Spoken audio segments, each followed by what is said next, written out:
Good evening and welcome to QNN News. I'm Andrew Futter.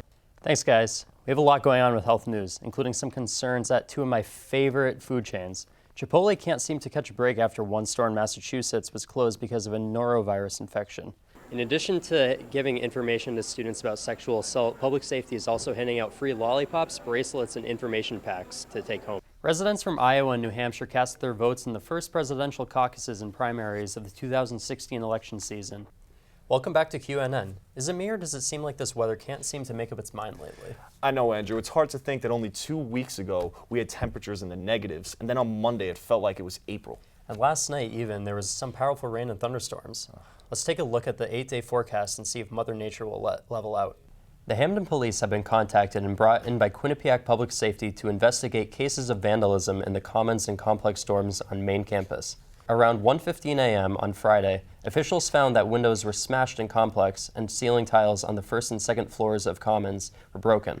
Associate Vice President for Public Relations, John Morgan, said the cost of the damage is still unknown and that the university has billed the entire building in the past if no one comes forward.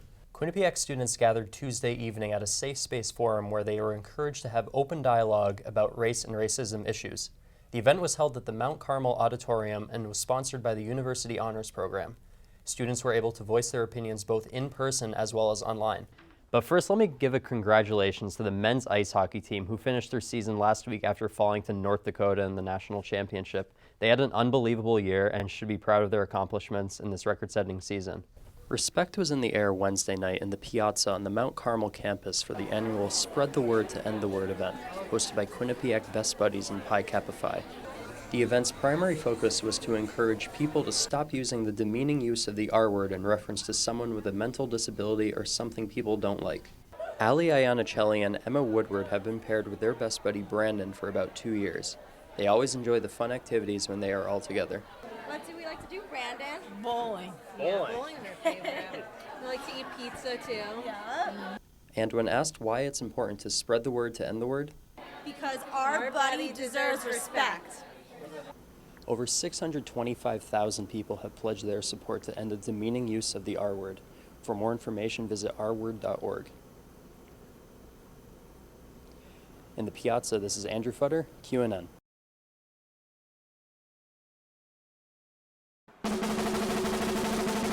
Cue the Quinnipiac Pep Band. The spirited group of roughly 70 members makes their mark at the TD Bank Sports Center when they perform at weekly contests. Cheering on the teams and getting the crowd into the game is one of their many specialties. So we play at the women's and men's ice hockey games, and then we also play at women's and men's basketball games, and then sometimes we play at volleyball games. Jackie Dembro, a senior who plays the tenor saxophone, has been in the pep band since her freshman year. She says being in the group has greatly impacted her time at Quinnipiac. Pep band means a lot to me because I've met all of my best friends through pep band. In addition to the regular season games, the pep band regularly travels to tournaments and other events throughout the year. They are anticipating to travel to the hockey and basketball playoffs in March. They even plan to travel to Madison Square Garden in January when the men's ice hockey team faces Harvard. The pep band has performed across the country. In 2013, members traveled to Pittsburgh when the men's ice hockey team played for the national championship. The group has even performed at California's Stanford University. Aside from performing at the games, some members like senior Jen Fremd bring along some crazy antics. My role is probably the embodiment of the annoying face painter. I yell a lot and I make obnoxious comments. And when asked if she is excited for the upcoming season, Oh boy, you betcha I am! some people even call the Quinnipiac Pep Band members the peppiest people in the crowd at the games. This is Andrew Futter, Quinnipiac News.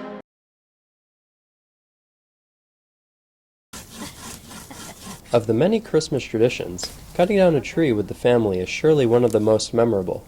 Now in their 69th year, Broken Arrow Nursery, owned by the Janes family, welcomes thousands of people and their families from Connecticut and other states each holiday season. We got about 7-foot blue spruce that smells terrific, has great leaves, nice little needles, and my children pointed out that it will do a fine job of holding some of their favorite ornaments. Mark Cicero and his family got a real tree to capture a sense of authenticity for the holidays. He says cutting it down by themselves and having sap leak from the boughs is part of the tradition. It reminds me of going out and cutting a tree with my own parents, and I think it's a tradition that my children are likely to continue on their own. After the customers find their ideal tree, the staff shakes it, bales it, and ties it to the top of the customer's car. The farm also offers pre-cut trees, stands, bundles of wood, holly, festive wreaths, and materials to make your own wreaths and decorations. Jotham Co. is a member of the family business and enjoys seeing the many generations of families come together to cut down trees each year. This is one of the, the keys to the end of the year and getting together in family, and it's a real kind of family project. After almost 3 generations of family, he believes the business will keep operating for many more decades. So, it's hard to know exactly, but there's no reason to believe we won't continue doing this for a long time. No matter the size of the tree, the selection you choose at Broken Arrow Nursery will be perfect to celebrate the holidays. In Hamden, this is Andrew Futter, Quinnipiac News. And that's it for this week's edition of QNN. We'll be back next week with more news from Quinnipiac, the local community, and around the globe. Thanks for joining us. Have a great week.